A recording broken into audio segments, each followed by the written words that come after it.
Hello friends, and welcome back to Yosemite National Park. This time we're exploring intimate telephoto landscape photography on the Mist Trail. I really hope you enjoy watching. So we are currently on a little hike on the Mist Trail. It's one of the most iconic hikes here in the park, and admittedly I have never done it before. And so yeah, we're just on a photo adventure to see what we can capture. There's a couple of really cool waterfalls on this trail, Vernal Falls and Nevada Falls, which are both really beautiful.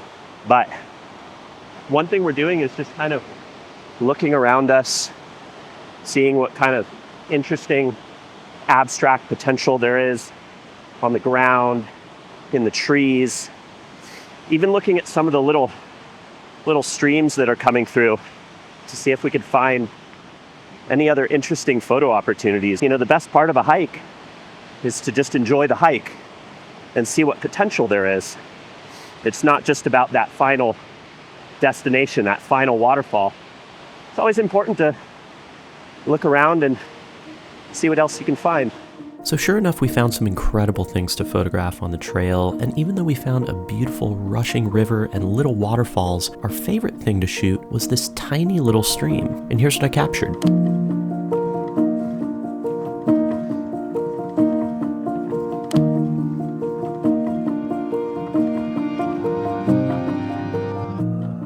Using my 100-400 telephoto lens, I was able to pick out this little section of the stream with gorgeous bubbles on the surface. This is almost like a macro shot, and in order to capture this one, I had to use an extremely high shutter speed to freeze that motion. Now, it was pretty dark because we weren't in direct sunlight, so I also had to use a super high ISO to compensate. Here's another photograph of the same stream, this time focused on these little ripples. And you can see some of the warm colors in the photograph created by the rocks down below. One of the things I enjoyed so much about photographing these is how they're almost unseen details of the hike. Of course, we were excited to see the pure magnitude of the different waterfalls on the trail, but creating something interesting out of these little puddles and streams that most people would walk right past was really rewarding. After walking down the trail for a while, we encountered our first glimpse of Vernal Falls. So, as you can imagine, this is a super popular trail. So I found a little spot that's off the trail to stand, and I love this incredible straight-on view of the waterfall. So what I think I'm going to try and do is use my 100-400 lens to focus just on these little ribbons coming down. So here's just a super basic shot of the water ribbons from the falls, but from here I decided to look around to see if there was other interesting ways I could showcase the water textures with more patterns. And then I found this. For this one, I decided to focus on the edge of the falls, which includes some of those beautiful diagonal rock textures, which I felt like added a bit more interest to the composition and some more contrast to the scene. So we got Nick shooting the waterfall. Oh, amazing. Absolutely incredible. And then if I aim the camera down, check that out. Just such a vivid rainbow. And if we move our position over there, we can see the rainbow more in the falls. So in terms of my shooting, I've been prioritizing a high shutter speed with this. I've stuck to the 100-400 lens to get kind of closer up to the ribbons and the falls.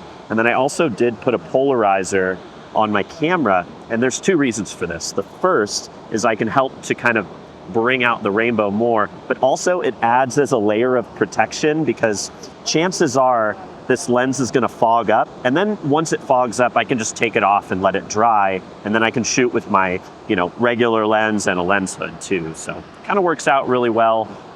So far the shots have been great, but down the trail where I was shooting, it was so misty, so my camera got soaked. So I'm doing it in intervals where I'm hopping down the trail, taking some pictures, coming back up to dry off, and then doing it all over again. But it's an amazing experience so far. Just look at that.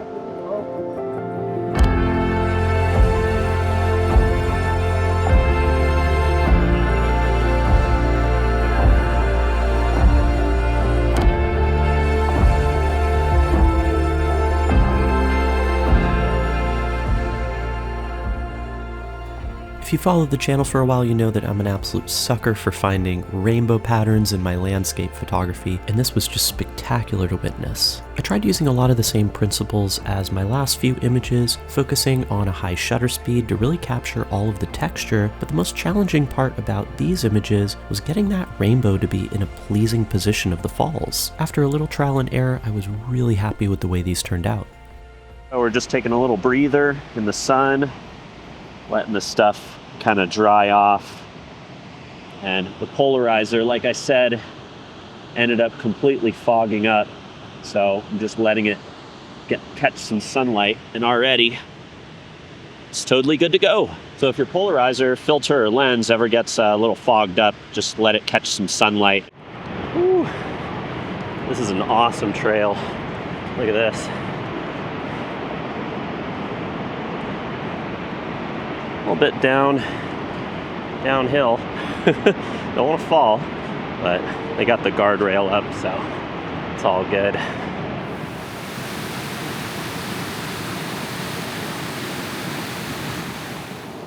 Oh, that's a good one.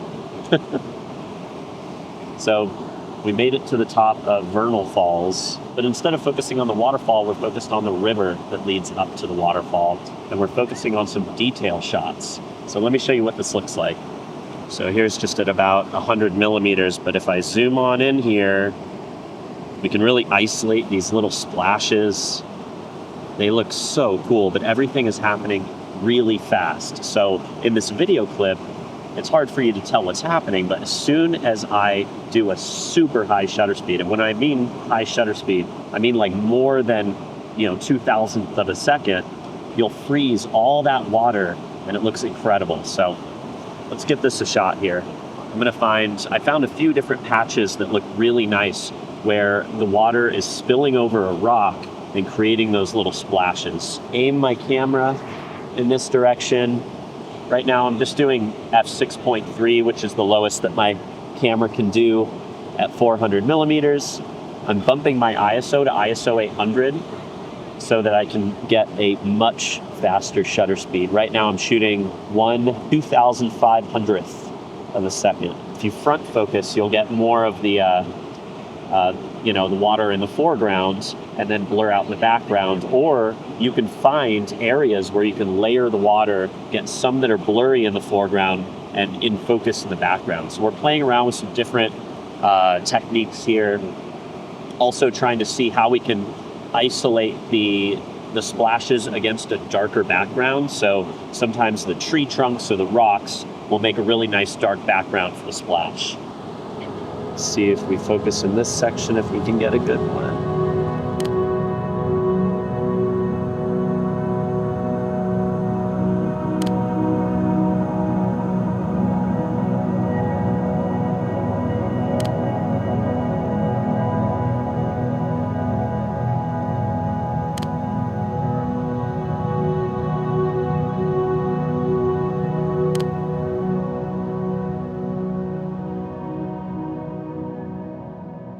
So we are just making our way to Nevada Falls on the trail. Beautiful trail here.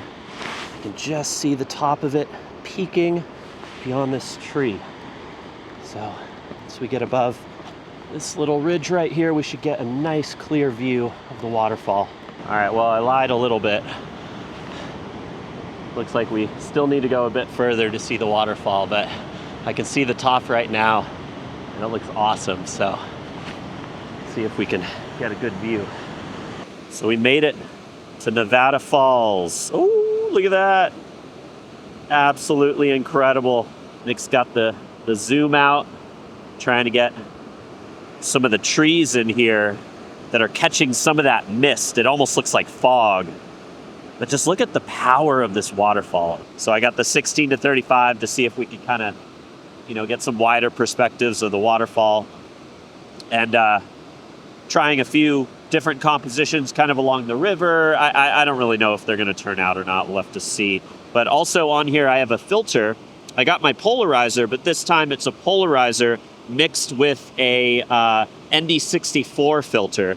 So that'll be really nice to, slow down the water I've tried a few variations here, some, quick exposures, and then also trying some 1 second or 0.5 second exposures to see how that looks, to see how we can kind of simplify the motion of the river and the waterfall. You've probably seen this in my vlogs before, this rocket blower, little dust blower. I use this on the front element while I'm shooting, and I just keep snapping photos. And so I'm doing a bunch of variations, and then once I get back to Lightroom, I can really analyze what I took. I mean, I know what the compositions look like for the most part, but I'm not entirely sure if I'll prefer a long exposure here or a quicker one. So I want to make sure to get both. Oh, wow. Such a gorgeous waterfall, though. So cool. So here's my wide-angle shot of Nevada Falls, which didn't turn out quite as good as I had hoped for. You can see a faint rainbow at the base of the falls, which we were really hoping would get stronger, but as those clouds rolled in, any chance of that happening was gone. With the changing conditions, I decided to get a little bit more creative, again with my 100-400 lens, and this time focus on some high-contrast black and white photography. And here's what I came up with.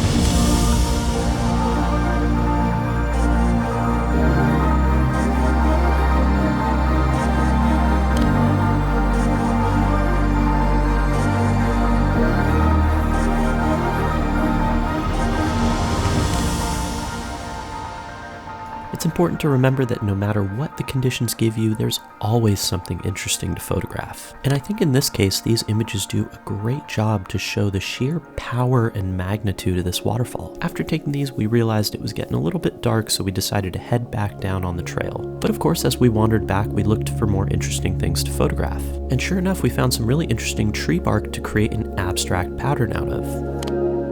Luckily for this one, I was able to keep it pretty simple by doing just a single exposure, no focus stack needed, but I did use a high f-stop to compensate and give myself more depth of field. I find that when doing these textural shots, the more you can keep your lens parallel to whatever you're photographing, the less depth you'll have to work with, giving more of the image a chance to be in focus. This also gives the image a really interesting graphic, almost painterly look.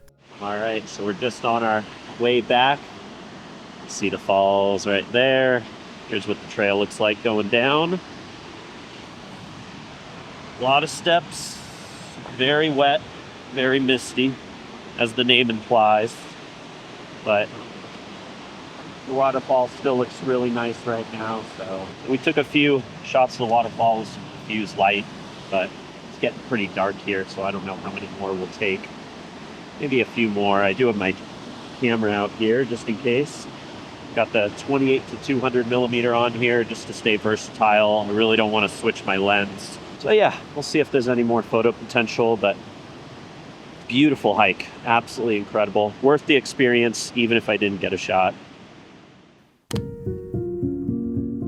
So here's just one more textural shot of Vernal Falls, this time taken a little bit from the side so that you can see more depth to the spray. Back down in the valley, I ended up taking some water textures that ended up being some of my absolute favorites from this trip, and I thought it would be a perfect opportunity to share some of those.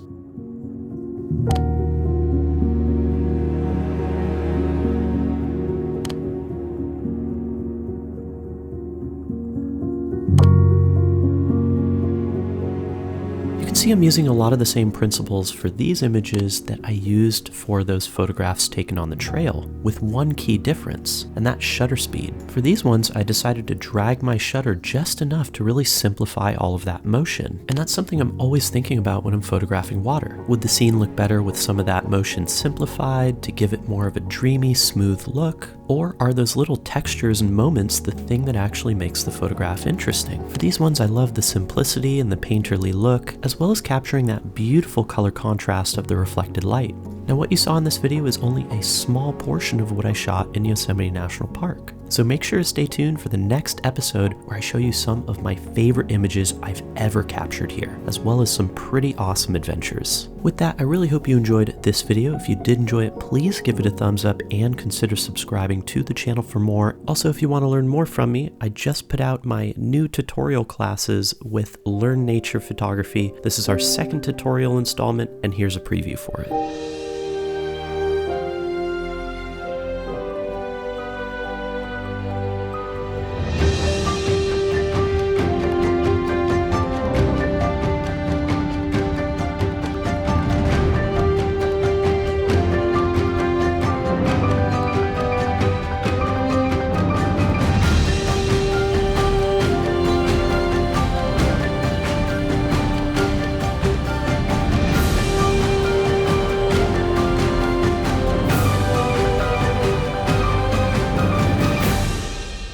you want to pick this one up, it's only available until June 10th, so make sure to check the link in the description for more. As always, I really appreciate you watching, and I'll catch you in the next one.